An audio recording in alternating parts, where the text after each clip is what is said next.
cài cột này.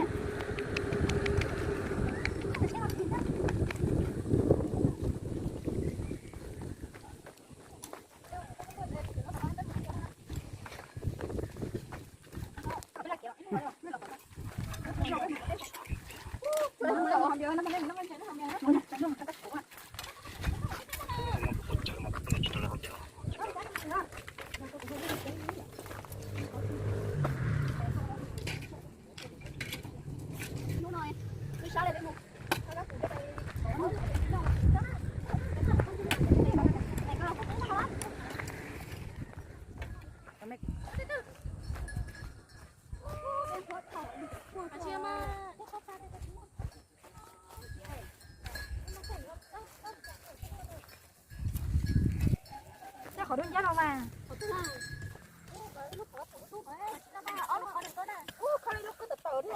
Nè cả đâu có nó. Ở chiều cả tập lấy thế nào. Đây lúc cười nè. Bỏ cả đâu. Nó không thấy nè. Cá phụ lo.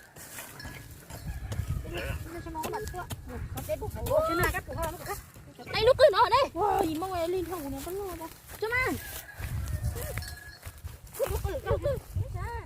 Nên là trong mong. To ta là e.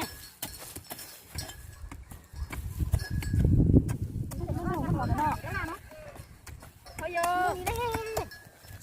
Chúa lo. Em chỉ lo. Khỏi nó nào. Đó chi? Cái phụ không? Đây lúc đấy là chọc cái mà.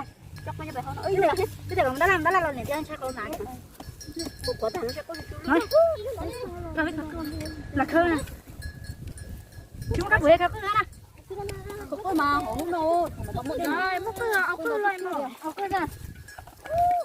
Một cái độc ơi, thì ao cái độc của nó. Để cũng khai đâu nè. Nó là không cái này nó khó nó. Ở treo nó đem khuất đó. Cái đó cứ nên sao còn nãy đi bằng tổ tài thế nào này. Tổ liền tổ mình. Tổ liền tổ chỉ mua lúc này nha, mua đây nha. À để tới mua lúc tổ rồi. Có là cái là phải tôi là nhúa rồi. Bây giờ chưa lúc nó cũng đâu đó. Rồi cái nó khỏi chúng nó cái mùa. Cái này là có đi chỉ to quá, là chỉ lấy rồi nó chén nó đi xóa. Cái này phải khăn nó xóa. Đó, còn nó cái chế tài còn nó không tổ hết cũng mất. Đó. Nè bạn ở chưa? Nó nha.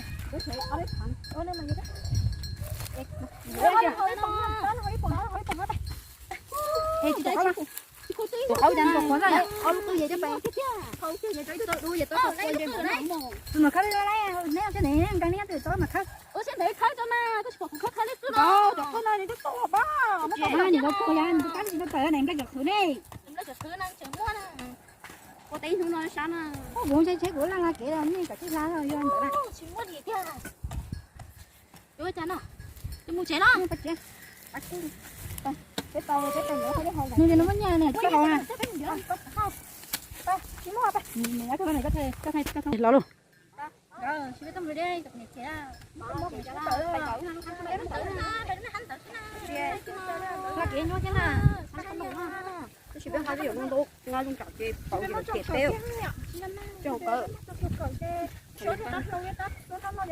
Bé mà chạy bé mùi dục nó bé nó ngang rồi ạ. Bé không sao để bé làm mấy. Mấy cái là kỹ nữa. Nó là chip bò vậy. Nó có cầu chiếu này cầu muốn bắn nó thầu nữa. Cái con gì có nổ mà. Cái cần nhớ cho.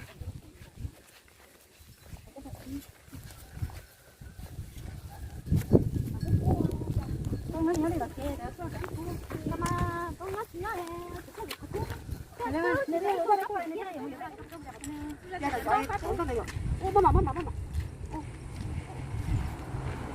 ok rồi, cái này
Hãy subscribe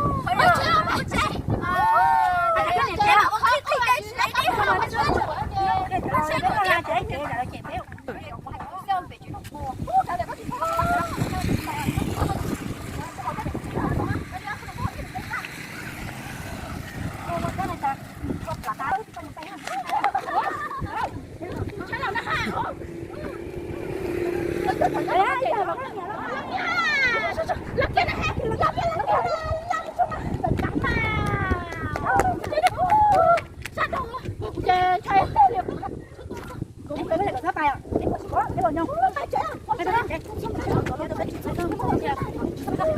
hấp dẫn.